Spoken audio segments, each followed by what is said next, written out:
दोस्तों भारत के लिए, भारतीय वायुसेना के लिए एक बहुत ज्यादा अच्छी खबर निकलकर सामने आई है। इवन हम कह सकते हैं कि 21वीं सदी की ये भारत की सबसे अच्छी खबर है। अब ये खुशखबरी है क्या, तो चलिए मैं आपको विस्तार से बताता हूँ। लेकिन उससे पहले जिन भाइयों ने अभी तक इस चैनल को सब्सक्राइब नहीं किया है, उन सभी से विनम्र निवेदन है कि आप इस चैनल को सब्सक्राइब करके वीडियो को लाइक कर दें, ताकि हमें थोड़ा सा मोटिवेशन मिले और भी ज्यादा रिसर्च करके आपके लिए वीडियो लेके आने का। चलिए वीडियो में खबर में आगे बढ़ते हैं। लेकिन उससे पहले दोस्तों आपको याद ही होगा कि अब से कुछ ही दिन पहले बांग्लादेश के एक लड़ाकू विमान की क्रैश की खबर सामने आई थी और उस फाइटर जेट को बांग्लादेश के अंदर F7 के नाम से जाना जाता है। और ये लड़ाकू विमान एक चाइनीज लड़ाकू विमान था और चाइना ने इसका ओरिजिनल नाम रखा था J7। नो डाउट ये चाइना का बहुत ही ज्यादा पुराना लड़ाकू विमान है। ये लड़ाकू विमान चाइना का इतना पुराना लड़ाकू विमान है कि खुद चाइना इसको इस्तेमाल नहीं करता, लेकिन बांग्लादेश इसे इस्तेमाल कर रहा था और ये क्रैश हो गया। और क्रैश हुआ भी कहाँ, एक स्कूल के ऊपर। और इस क्रैश के अंदर दर्जन भर से ज्यादा बच्चे मारे गए और कई सारे लोग घायल भी हुए। लेकिन दोस्तों जब ये खबर निकलकर सामने आई तो सोशल मीडिया पर बहुत सारे लोग इस बात का भारत के अंदर मजाक उड़ा रहे कि ये तो होना ही, आप चीन का फाइटर जेट परचेज करोगे तो यही होगा, या फिर कई सारी और भी बातें कह रहे थे। लेकिन दोस्तों आप खुद सोचिए कि अगर ऐसी कोई दुर्घटना हमारे साथ हुई होती,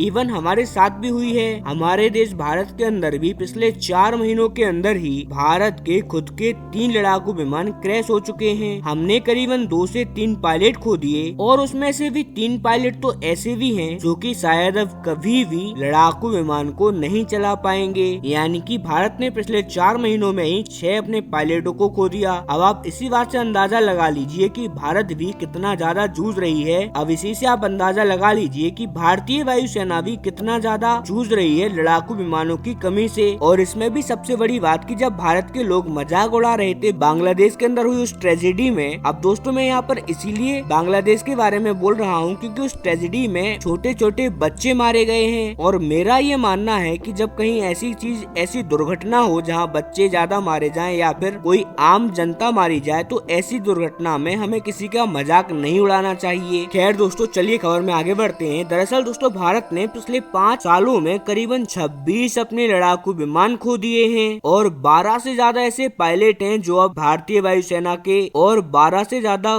पायलट और क्रू मेंबर खो दिए हैं। और ये जो आंकड़ा मैं आपको दे रहा हूँ ये किसी न्यूज़पेपर से उठाकर या कहीं और से नहीं दे रहा, ये खुद भारतीय सरकार संसद में बता चुकी है। और ये सारे आंकड़े हमें ये बात भी सिखाते हैं कि जब हम किसी दूसरे देश का मजाक उड़ाते हैं या उसे बातें सुनाते हैं तो कहीं ना कहीं ये वही बात हो गई कि जिनके घर शीशे के होते हैं वो पत्थर नहीं मारा करते दूसरों के घरों में। लेकिन शायद अब ये शीशे का घर भारत का सही होने वाला है, क्योंकि रिसेंटली ही एक खबर आई है, आप खुद आपकी स्क्रीन पर देखिए। सरकार फाइनली सेना के अंदर शामिल तमाम MiG-21 को अब डिसकंटिन्यू करने वाली है और 60 साल तक अपनी सर्विस कंटिन्यू करने के बाद ये MiG-20 अब सेना से बाहर जाने वाले हैं। और आप यकीन मानिए ये भारत के लिए और भारतीय वायुसेना के लिए बहुत बड़ी खुशखबरी है, क्योंकि MiG-21 जो कि पिछले 30 सालों से करीबन भारतीय वायुसेना की जो जान ले रहा है, आप यकीन नहीं करोगे लेकिन ये बात सही है। इस MiG-21 का नाम मशहूर है पूरी दुनिया में फ्लाइंग कॉफिन के नाम से।